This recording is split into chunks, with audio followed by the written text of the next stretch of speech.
everyone. We are back, and this is your host, Carmen, from the Tu Novio podcast with our second episode in the new studio. I'm so excited because not only is it Women's History Month, but we have a jam-packed lineup of guests from your favorite influencers, your favorite party people, some of my favorite creators on the internet, and much more, because there's a guest in this season who not only has followers, but she's like one of my kinky like creators that I'm like, wow, if I could, I would. If I could, I would, but I can't because I know my mom would scold me, so that's why I'm not doing that. But I'm so excited for this season, 1, to be in a different space, 2, to have, the autonomy to create, and I'm also super excited for my upcoming guest. Because if you like to party, if you like to eat, and if you like to support women creatives like me, you're going to want to tune into this episode. So welcome, Brittaney. Hi, how's it going?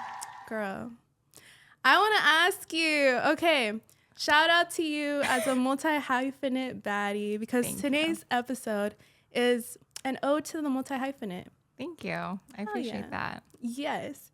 All right, tell us a little bit about yourself, because someone told me you're not from LA. I'm not from LA. Definitely not from LA. Where are you from? I'm from the suburbs of Seattle, Seattle, Washington. I'm a Pacific Northwest girly. I lived in LA for 5.5 years, but yeah, so a little bit about myself.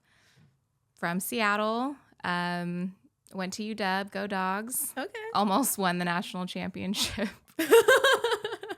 I'm a media and communications major, and after college, I got into co-working. Co-working is like, some people know it, some people don't, but it's basically a space to build community and for people to work and get to know other people. So I started off at a boutique co-working space.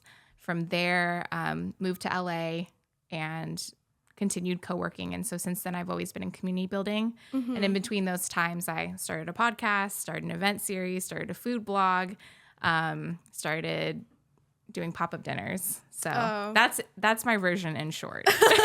And we're going to get to that, because not only, is she multi-hyphenate and she's listing off these really awesome accolades, but it all started with a podcast. And funny enough, I had to bring you in to do a podcast with me because I found out you had a podcast at your dinner series. So before we even touch on the dinner series, please let me know about your podcast, because I had no idea Citrus Room was a podcast. And then let me know how that started. Yeah. So in 2016, I was working at the Cloud Room, which is a co-working space in Seattle, and it still exists. It's a beautiful space with pretty much the tastemakers of Seattle. Like when I came on board, as mentioned, I grew up in the suburbs, so I really never went to the city a lot.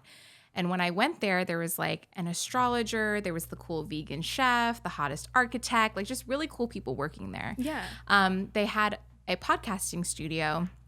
And I think at the time I just wanted to have a platform to talk with people. I've always been a talker, always had deep life talks with people since I was a kid.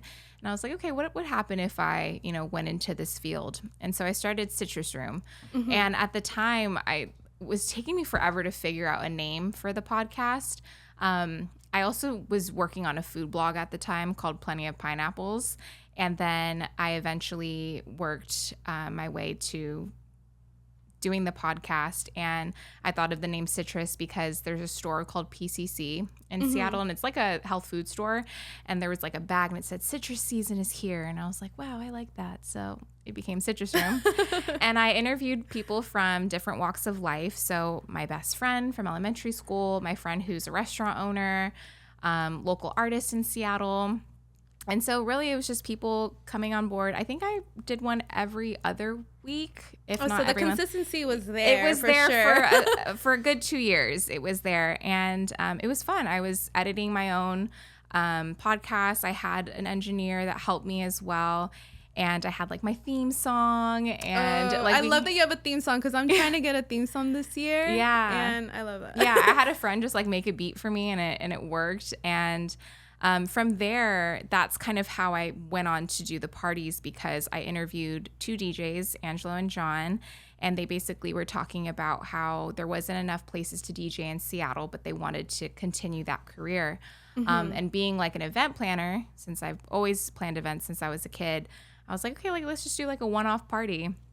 And it wasn't a one-off party after that. It was 6 years later of parties every single month. Oh, wow. So I love the fact that, you know, the community aspect was always there. Yeah. Like, you're really approachable, whether it's in person or social media. Thank you. Like, I remember meeting you at a Citrus Room party because, one, you made a party for women DJs. I believe my friend Mika was on your lineup. She was on the lineup. Yeah. I think we did it for March, for Women's History Month. Women's History. Okay, Women's History So a year to the date, we met. Yeah. Yeah, and honestly, I was just like, okay, who is this person? I need to get connected. And I'm someone like that too, that one, I see like this vibe, and then I also see your drive. So I was like, who is Brittaney? And what is Citrus Room about? So, okay, you came to LA. You had some parties out in Seattle. Like, were you scared to have a party in LA? Because LA has a lot of party collectives, right? Well, I wasn't scared because I moved to LA first, then built my community. So I had friends already before I moved. And I made sure that the move was like something that I really wanted to do. And one of my closest friends, Gianni Carter, who's a DJ and producer, he was like, when you move to LA, we're going to be best friends. And we became best friends. Oh, and kind of through that, he would always come to Seattle to DJ. And then we kind of like built the Citrus Room brand down there. So it wasn't till 2 years after I lived in LA that I actually started throwing Citrus Room parties there. I was actually going back and forth from LA to Seattle every month to throw the parties. When the pandemic hit, it was, oh my gosh, it was exhausting. And there was times where I did like Citrus Room in LA and then hop on a plane the next morning hungover and then had to throw a party that night. I mean, the professionalism is there, you know, party, work hard, party hard. Like, yes, work hard, play hard is definitely like in my veins. But yeah, I mean, when the pandemic hit, we couldn't really throw parties. So that's when I picked up artist management. And so we tried to find ways to like still have the Citrus Room branding alive, whether it was through playlists or, you know, rolling out a whole artist. I managed Gianni at the time, and then I still manage Joy Simone, who is an R&B singer as well. So let us know your artists. Who are these artists that you have? Joy Simone, she's incredible. She's an R&B artist and she's an actress. So if you've watched Dear White People, she's on there. If you watch Sisters on BET, she plays Tamara. Let me go back to Dear White People. She plays Aisha on. No way. Yeah. Oh my gosh. I know. It's crazy. She's super talented. So I've helped out on the music side of things. Gianni's produced songs for her as well. And then, so I did that during the pandemic and then brought the parties July 2021. Wow. Is when I threw my first Citrus Room party in LA. this is why I really wanted to interview you, because as a multi-hyphenate, you know, a lot of creatives are multi-hyphenate, right? I feel like we're in an age where you no longer need to be just a one-trick pony. Yeah. You know, like, okay, I'm only an artist. I'm only a podcaster. Like, no, like, we have so many layers to us. Like, for example, I love podcasting. I see myself also, like, being on red carpets and interviewing. Oh, fun. I love that. Yeah, I love music. You know, I love events. I love all of that. So were you ever in a space where you're like, I don't know if I should do that because people only know me as, you know, one person? So how did, like, the dinners come about? You know, were you scared to go on into that new venture? No, it was something that I needed to do. So basically, like, my whole life has been dedicated to building community, helping other people, and this was the first time I actually did something for myself. Cooking was always like something that I did even in high school. Like, my friends would come over, we'd have get-togethers, and so you were that friend that people were like, oh, Brittany's cooking, I'm pulling up. Like, I remember my first year of middle school, that's when, like, you have your elementary school friends and then your new friends. They all came to my house. My mom made a turkey for my birthday and, like, egg rolls. And turkey for your birthday? Yes. I, like, really liked Thanksgiving food. My birthday's in January. And my friends were like, whoa, she has a feast on her birthday. So, like, I was just always known to have food in the house, which I'm very grateful for. We didn't have money, but we always had food in the house. Oh, yeah. And so I learned how to cook. And in college, I did, like, a report where I did, like, a diners, drive-ins, and dive style video. And I talked about, like, the it's called Top Pot Donuts. It's, like, a local Seattle brand. And I ate every single donut that there was to, like, exist. Oh, wow. And my teacher pulled me aside. She's like, you know, you would be really good on TV. She's like, have you ever thought about starting like a food blog? I was like, kind of. She's like, okay, well, if you take my class every quarter and like work on your food blog, whatever class I have available, like I'm going to make sure that you succeed. Oh, wow. So it was the first time like a professor saw my potential, and I took it and ran with it. And so I started a food blog, which was Plenty of Pineapples. And then I was able to get me into magazines. So I was featured in All Recipes magazine 3 times. Oh, wow. And then I kind of like took a pause on that to just focus on Citrus Room. During the pandemic, I like picked up TikTok and like kind of started a cooking series. And then it wasn't until I had the opportunity to be on TV for my cooking. Oh, we're going to get to that part. But that's how it started. Well, y'all, I will definitely recommend Brit's Kitchen because I got to attend the one previously and it was so good. I went by myself. I definitely suggest to go by yourself. You do not need to go with your boo. You really don't. You will meet someone at your table. There's like 30, 20 people on each table. Yeah. And it's fun. Music, food, wine. Or if you're doing dry January, dry year. I have Waterloo is a sponsor of mine. We have good drinks. Everything. Yeah. Okay, so you have, this food blog, you're cooking. I see that she's on TikTok. Definitely, she will let you know how to follow them on TikTok. Yes. But, okay, explain to us the Hulu situation, the cookbook situation, because I know, it's like all over the place. It's so funny. It's like my resume. It's like all over the place, but I promise it makes sense when I apply for jobs. That's like my life. It all makes sense in the end.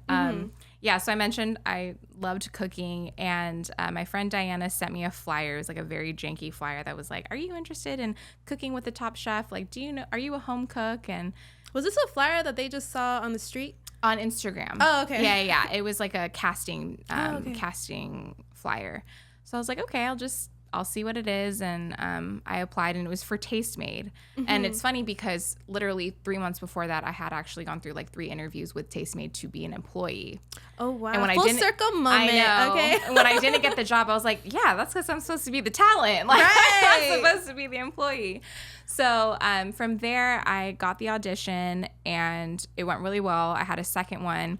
And basically, they're like, okay, you're going to be cooking with like a top chef, and that was like my show during the pandemic. I was extremely depressed. I watched all 18 seasons every single day, like day in, day out. And so what show is it? Do you mind me Top asking? Chef. Top Chef. Okay. Yeah, so it's a Bravo show, and basically it's a food competition with incredible chefs. And I got to work with Stephanie Izard, who's the first female top chef, Iron Chef, restaurateur. Like, she's incredible. And so that's what the show was, called The Curious Chef. So basically she goes to home cooks' homes, and they teach her how to cook foods from their culture. And at the time, I didn't hear when I didn't hear if I got the job. And I was conflicted because I was supposed to be going to London for work.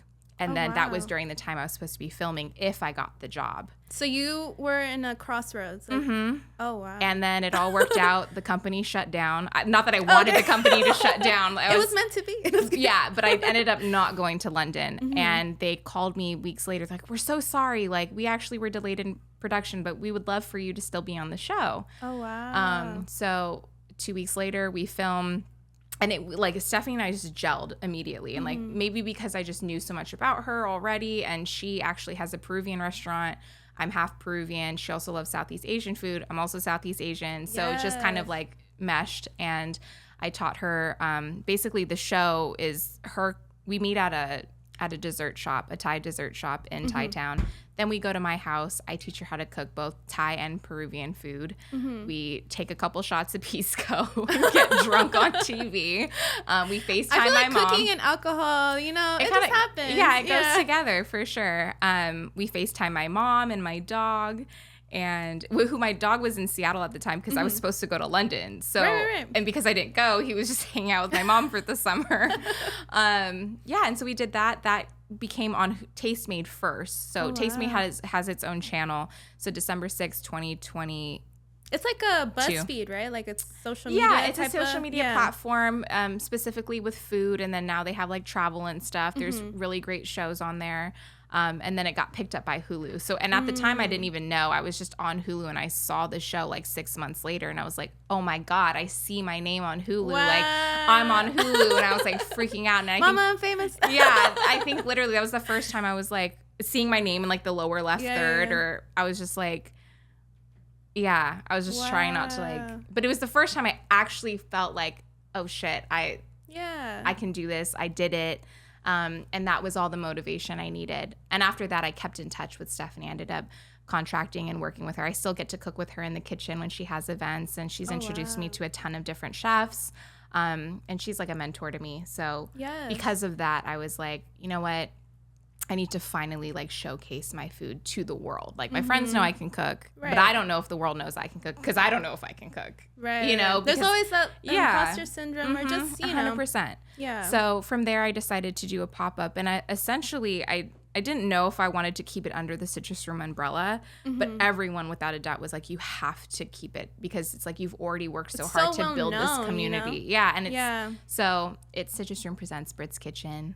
And I started my first pop-up dinner in December with like my friends and family. And then my first one to the public was in January. Just had one in February, and then my next one is March 22nd. So y'all heard this. And I'm actually working on having one in Seattle. I'm going back home in 2 weeks. Oh wow. So I'm going to do like a mini pop-up.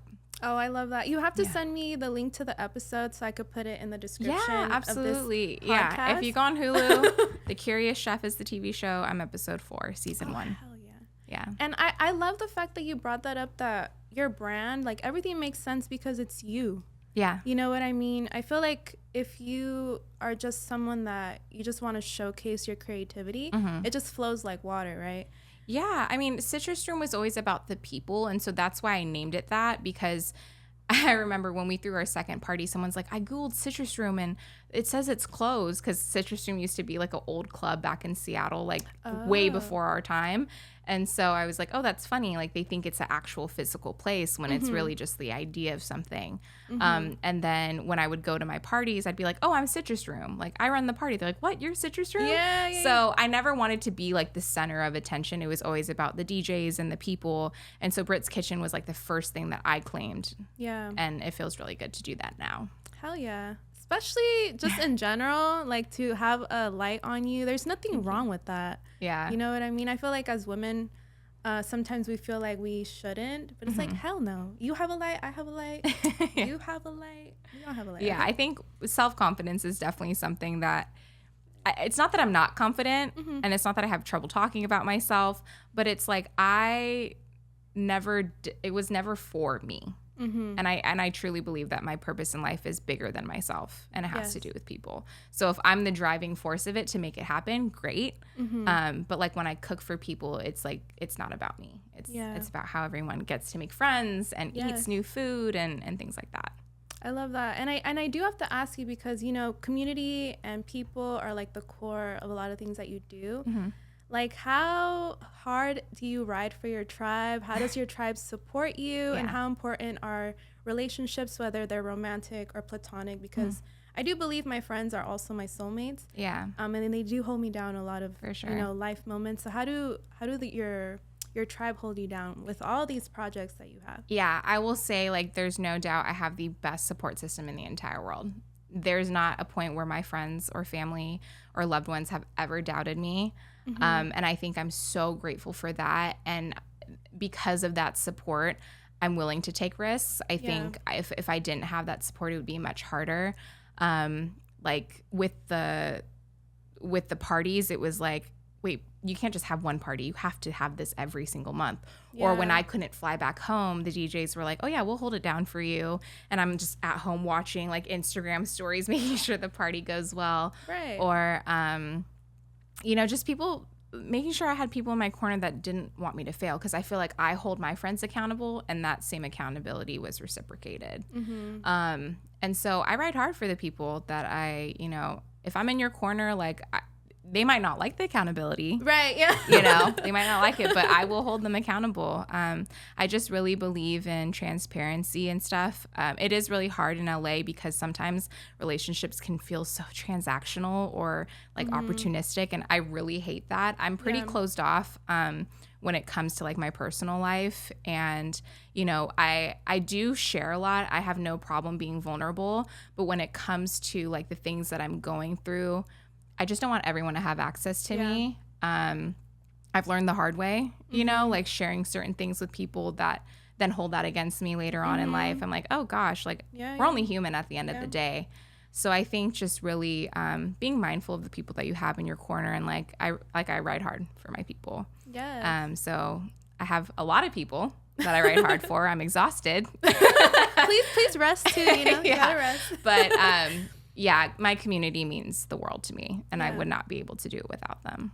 Oh, hell yeah. I strongly believe in that too. Like, I feel like, honestly, since I started delving into this creative world is now where I want to collaborate more. Because I'm so used to doing things by myself. Same. Clearly, this podcast is not just a me production. We have people here. Yeah, you know? So for sure. I'm learning to just like open up and just, you know, be vulnerable in that space. So I see that and I see you.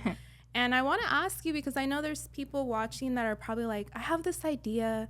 I'm just afraid to share it. You know, they might be writing in their journal, thinking of ideas. So like, what advice do you have to people that maybe want to start their own party series or their own thing that's uniquely theirs? Like, how can they get the confidence to do it? Yeah, don't do it. Just kidding. You have to put in the work. Like, that consistency is so key. I actually got a DM yesterday and someone was like, hey, like I heard about you through so-and-so. Like, how do you do food and music together? Like, I'm interested in doing that. I had another friend that just had their first event, and then he has another event this week, and he's like, gosh, why did I do that? Why did I do 2 events in 1 week? Wait, in 1 week? In 1 week. Wow. And it's their first events. And like, all props to them, because it was a great turnout for their first event. But it is a lot of work and it is a lot of sacrifice. And what people don't realize is that these parties that you see on social media can look so glorified, but behind the scenes, it can be really tough financially. I have made such like tough financial decisions and sacrifices in order to keep my parties going, in order to keep like funds for artists or like creative projects.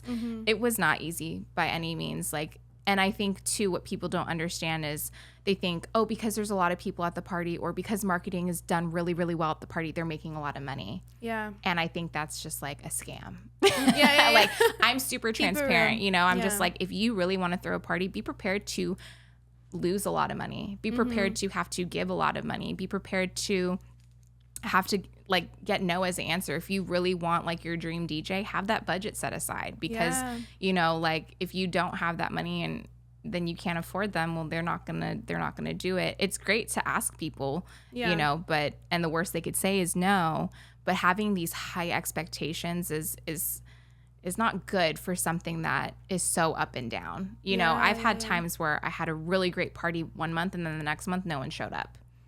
5 years into doing parties and no one showed up, you know, and it's like that really hurts your pockets, your ego if you have one, your self-confidence. So you really have to have thick skin if you're gonna go into the event space.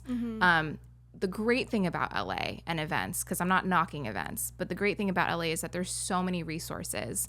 There's an unlimited amount of spaces to do events. There's an unlimited amount of resources for equipment to do events. So whether it's microphones and CDJs and speakers, all of that, there's so many places that you could get that stuff from. There's endless amounts of people here. So it's like, you know, I'm so grateful that I've met so many different groups of people, not just like my Seattle circle, but beyond that. So that's the great thing about LA, which in Seattle, I mentioned it was the opposite. There was like 2 venues that you could do parties at. So it's knowing that there's a lot of resources and taking advantage of that, not in a negative way, but really like going out there to find what makes sense. And then building those relationships with, you know, club owners, bars, having sponsorships, things like that also helps. So having a foundation, like I'm grateful that because I had Citrus Room as its own platform, I was able to get drink sponsors for now my pop-ups. But that's the advice I would give, is just like really be prepared to sacrifice, be prepared to put in the work. It's not easy, but if it's something that you really want to do, it can get done. It's definitely not impossible. As far as like creative projects go, like don't give up, and it's going to take some people have that like overnight success where like you see people on TikTok and they just post one thing and then boom, 1 million followers. I've been doing this for 6 years and I'm just now seeing the fruits of my labor being recognized. I'm not necessarily seeing the full turnaround, but I'm finally being recognized for my hard work. Yeah. And so it's like, if you have to just understand that good things take time. Well, I'm letting you know that it's popping out for real. I'm gonna look back at this episode like I got to interview Brittaney and Baddies. But it's so Thank true. you. It's so freaking true. I really hope that you have your Victoria Monet moment. Walk out with like, hello, James Beard Awards or something. Like, boom, boom, boom. Michelin stars. Yeah, the sky's the limit. But Yeah. I definitely agree with you. Like, this podcast, season 5? But it wasn't like until last season that I was like, let me make some video. Before I used to be audio, right? Yeah. So like, it takes time. For the sure. Transitions, the steps, all of that. So I recognize it, and I'm so excited for more to come from you. And Thank you. And I definitely think those tips are something that people need to hear. For sure. Because don't get me wrong, ideas are great. I think if you have an idea, put it out there in the world. If it's safe to, and if you feel strong about it, definitely do it. But I wanted to ask the last question, which is, where can we find you? How do we connect? And any upcoming events or things that we should keep on the radar? Yeah. So follow Citrus Room on Instagram at citrus_room. We're also on TikTok, just at Citrus Room. And then my personal account is Brittaney.Bunjong on Instagram. So my name is spelled incredibly weird, incredibly long, but it's BRITTANEY.BUNJONG. And that's for Instagram and TikTok. We have events every single month for Brit's Kitchen. And then I'm trying to do once a quarter for Citrus Room parties. I've had a lot of people be like, are you done with nightlife completely? No, don't be done. I like the parties. I know. I'm not done completely. Okay. And I do want to emphasize that, but it's just 6 years of partying every single month really caught up to me. And I just also want like other people to do events, like, I feel like an old folk now. I'm like, go ahead, just go do your thing. I mean, I started that when I was like 20 something. But yeah, so that's how you can find me on socials. Citrus Room presents Brit's Kitchen. The next one is March 22nd. And then I'm going to have one April 13th. And that one's going to be really cool because it's in honor of Thai New Year. And my mom is Thai. And so I'm going to make like a full-blown Thai menu. Yeah, my brother and I are working on creating a burger. Oh, that's going to be yummy. Yeah, so I'm really excited. But other than that, yeah, just like follow us on socials. As mentioned, like Joy will have some shows. She'll have singles coming out. There'll be lots of events. And then we also just like collaborate with people on occasion. So there'll be those things as well.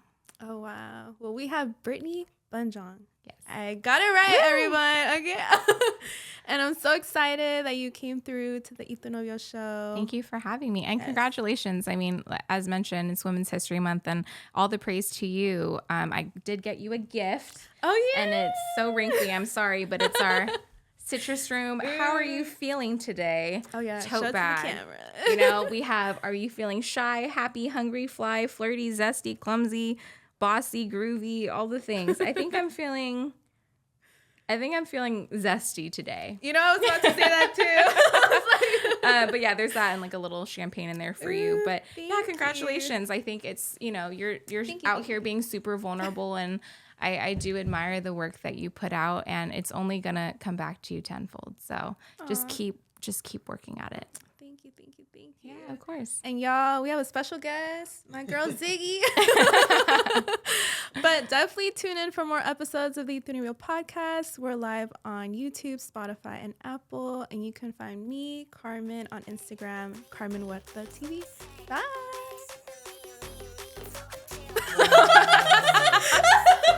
You knew when to come on.